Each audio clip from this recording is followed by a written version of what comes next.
O que você acha de criar uma agência para controlar os servidores públicos? Então, esse nosso bate-papo aqui para a gente discutir as questões da reforma, que não estão sendo tão abertas ao público, mas é importante que a gente saiba que tem uma PEC 32 em trâmite e também várias outras medidas legislativas, uma frente parlamentar que está analisando a possibilidade de criação até de uma agência para fiscalizar, centralizar o controle de servidores públicos.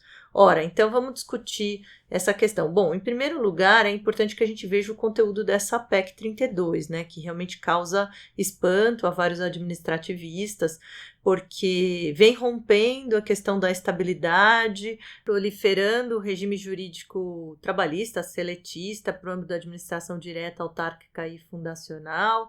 Essa foi uma tentativa da emenda 19 de 98, que teve um vício de inconstitucionalidade formal e que agora pretende ser retomada. Então, a gente tem os apoiadores da reforma, como o ministro Paulo Guedes, ao mesmo tempo em que ele, de certa forma, critica os servidores públicos e aponta eles como a causa de inúmeros problemas de questões financeiras, é curioso observar que se quer equiparar o funcionalismo, o pagamento dos servidores, à iniciativa privada, o que pode ser bastante distorcido, tanto para menos quanto para mais, né? Então isso é importante de ser dito, porque a ideia de precarização da remuneração dos servidores, isso vai rebaixar muito o trabalho dos servidores, a remuneração, e vai, consequentemente, parar de atrair pessoas talentosas para o âmbito do funcionalismo. Principalmente se depois de um concurso público você ter uma situação em que a pessoa não vai ter certeza que vai permanecer nesse cargo, vai ser integrada ao cargo público definitivamente, como se pretende criar um vínculo que, no fundo, não é um estágio probatório, mas sim uma chance de maior controle sobre esse que foi aprovado no concurso público, né? Que é uma questão já bastante controvertida, absurda, e não tem sentido, né? Hoje os concursos eles são tão disputados para selecionar pessoas mais profissionalizadas, não é estender para mais ou para menos essa questão de, entre aspas, estágio probatório, que não é estágio probatório, né? Uma situação mais instável ainda, que vai resolver a questão do funcionalismo. Evidente que a avaliação de desempenho tem que ser regulamentada por lei complementar e tem que ser aplicada de forma justa, a estimular aquele que trabalha mais para a repartição para render. E não o contrário, né? A avaliação periódica de desempenho não pode ser um instrumento para perseguir o servidor, para cortar a estabilidade dele e demiti-lo, né? Então a gente vê muitos servidores, às vezes, que não são estimulados, que sentem que carregam a repartição nas costas, e outros que ficam fazendo relacionamento político e que, às vezes, se dão melhor no âmbito da repartição do que aqueles que efetivamente trabalham. Agora, você flexibilizar o vínculo não significa aprimorar efetivamente o rendimento dos servidores, né? Não é essa a situação. Inclusive, tem pessoas que não se importam com a questão do fim da estabilidade para algumas carreiras, mas isso é extremamente preocupante. Ainda eu não sou servidora, eu sou uma estudiosa da administração pública, e eu sei o quanto é importante a questão da estabilidade em países arbitrários, propícios ao patrimonialismo como o Brasil. Você vê aquelas situações na África, às vezes, pessoas que não pagam, não tem como o poder público exigir o pagamento de trabalhadores. Tem até um filme interessante, né, o Atlantique, que mostra bem essa situação com ficção, mas um pouco da realidade. Então, as pessoas muito refém de certos coronéis da região, o sujeito trabalhando na obra não recebe, tem que até largar o país dele para buscar uma oportunidade melhor, porque quando as pessoas vão reclamar dos desmandos das pessoas na região, a própria delegacia tem pessoas que estão cooptadas pelo poder privado, que falam assim, nossa, não, esse a gente não mexe. Então, se o servidor não tem estabilidade, ele não tem garantia nenhuma de não sofrer perseguição. E hoje você vê também, às vezes, o poder público tendo situações barradas no âmbito do Supremo Tribunal Federal para não fazer levantamento de dados sensíveis de servidores para monitorar e perseguir servidores politicamente, instaurar PAD, coisas que antigamente isso ficava evidente o desvio de finalidade. Então, claro que muitos servidores estão desconfiados em relação à criação de um órgão central para monitorar os servidores. Se isso efetivamente vai ser algo que vai proporcionar efetivamente um estímulo, uma gestão pública mais humanitária do ponto de vista da administração, ou se vai ser efetivamente um órgão caro, custoso e que vai começar a negociar cargos em comissão, né? Então, esse primeiro ponto, essa frente parlamentar diz que quer criar um órgão independente, tal qual a agência, e essa agência vai monitorar tanto a avaliação periódica de desempenho dos servidores, o que deveria ser muito customizado em função de cada localidade, o que você vai avaliar, que vai ser um bom desempenho, né? E verificar também o preenchimento de cargos em comissão. Agora, é curioso, porque se a gente analisar a emenda 32, a gente verifica que o conteúdo da emenda é no sentido, por exemplo, distinguir a função de confiança que é preenchida por pessoas da carreira e criar algo muito, muito infenso, muito sujeito, né, a mandos e desmandos políticos, que seria esse cargo de liderança, que não vem com critérios de preenchimento por pessoas de carreiras públicas. Então, a gente não sente que há critérios que efetivamente vêm para aprimorar a gestão pública, imprimindo maior profissionalismo, maior impessoalidade e, no fundo, um caráter mais objetivo no cumprimento da função pública. E aí, curiosamente, você vê, por exemplo, na matéria da Folha, né, que saiu falando dessa questão da criação da agência, uma matéria de 19 de setembro, eles criticam, questionam e discutem essa questão de se criar um órgão, uma agência reguladora, né? Bom, o que eu acho? Eu acho um pouco absurdo isso, assim, no sentido de que a agência reguladora, o movimento de agencificação no Brasil se deu sobretudo na década de 90 para a delegação de serviços públicos, ou também para poder de polícia, para atividades de regulação, não de seres humanos e de servidores, mas sim de atividades econômicas, né, que foram delegadas com maior intensidade para promover a concorrência desses contratos de concessão, permissão, houve o estabelecimento das agências reguladoras. Agora, você pegar uma agência reguladora em termos de RH e chamar pessoas do mercado, pessoas que tenham conhecimento específico para ficar gerenciando a questão do desempenho do serviço público, do funcionalismo, se for nesses moldes, chega a ser inadequado, né? Até porque essa centralização também é uma centralização que pode ser muito arbitrária, tendo em vista as particularidades locais. Não que a administração não mereça ser melhor gerida, eu acredito até que há necessidade de uma gestão, de uma verificação de pessoas que estão sendo exoneradas ad nutum, que poderiam ser necessárias em outros locais da repartição, uma organização melhor da força do trabalho. Só que as pessoas desconfiam em relação a essa intenção, porque não é uma intenção coberta com valorização do servidor, né? E se efetivamente as carreiras públicas não forem atraentes para servidores capacitados, não tem como você chamar pessoas para desempenhar melhor as suas atribuições, né? Então, esse é um ponto. Outro ponto é que essa matéria até chega a comparar a questão do DASP. O DASP é aquele órgão que efetivamente, na época do Getúlio Vargas, ele quis centralizar, só que era uma visão totalmente diferente àquela que havia na década de 30 no Brasil, no sentido de superação daquele patrimonialismo, daquelas oligarquias que estabeleciam filhotismo, mandonismo sem critério nenhum, com a situação posterior, né, da questão do Estado capitanear um processo de industrialização do Brasil e gerar um profissionalismo no funcionalismo, e o DASP atraindo entusiastas da administração pública, pessoas com visão de desenvolvimento, Celso Furtado, Roberto Campos, né?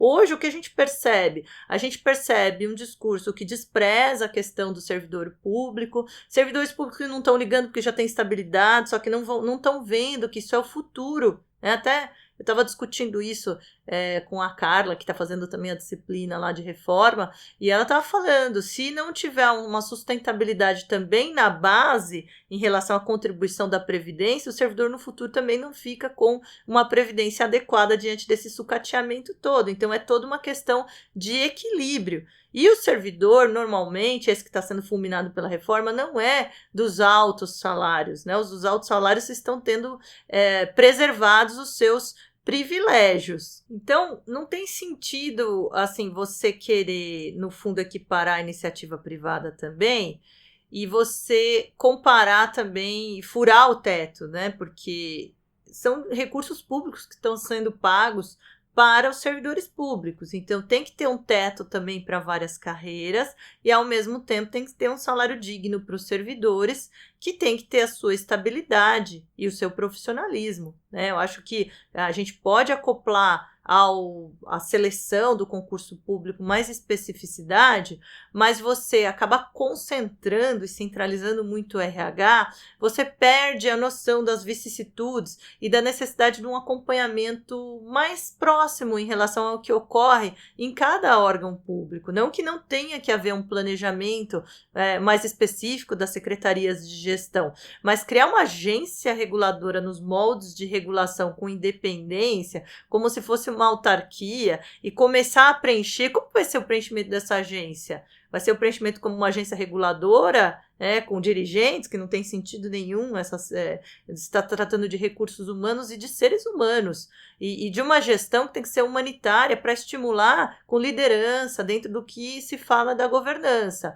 Ou será que vai ser a questão da lista tríplice de pessoas da carreira e que depois essa lista nem é obedecida quando da indicação, né? Esse ponto eu achei interessante, porque aqui na matéria da Folha, a gente tem uma professora da Unicamp, a Milena Serafim, que eu achei bem interessante, que ela achou também muito destemperada essa proposta desse grande RH, ainda mais nesse contexto que a gente está vivenciando, em que a gente se depara com a situação do poder público fazendo, entre aspas, arapongagem, levantando dados sensíveis para perseguir politicamente servidores, né? Os servidores devem ficar desconfiados. Às vezes até abre um PAD com desvio de finalidade para tentar demitir pessoas, não porque não estão rendendo, às vezes até por perseguição política. Então a gente está numa situação dessas e os servidores, às vezes, eles não ficam tão entusiasmados em relação a essas propostas, a criar esse grande RH existente, porque se desconfia que, em vez de buscar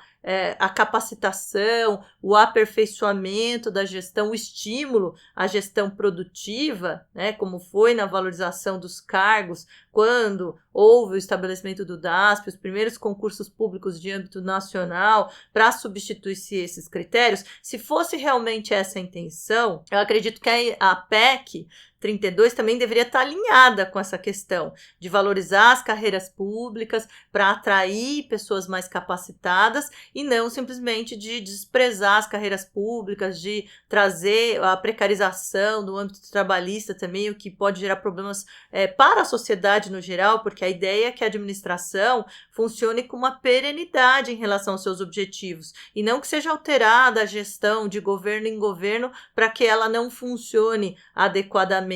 Então, sem dúvida que muitos servidores estão desconfiados em relação a essa concepção, não obstante, haja também a necessidade de melhorias no âmbito da gestão. Então, se fala aqui que é uma tentativa, né, de criar estruturas para mascarar o que querem implantar, né, essa professora, né, de administração pública, que é uma espécie de uma demonização do servidor. E o servidor realmente não é a causa nem dos maiores gastos, né, esses aí que estão sendo fulminados, tal, no Brasil, e muito menos da ineficiência. Existe um mito da ineficiência do Estado, e hoje a gente percebe ainda mais, né, numa situação de pandemia, de crise que advém dessa circunstância, o Estado se mostra como um meio necessário para financiar inovação, pesquisa, empreendedorismo também, né? Existe a obra até da Mariana Mazzucato, o Estado Empreendedor, que demonstra que não existe essa coisa de iniciativa privada versus poder público,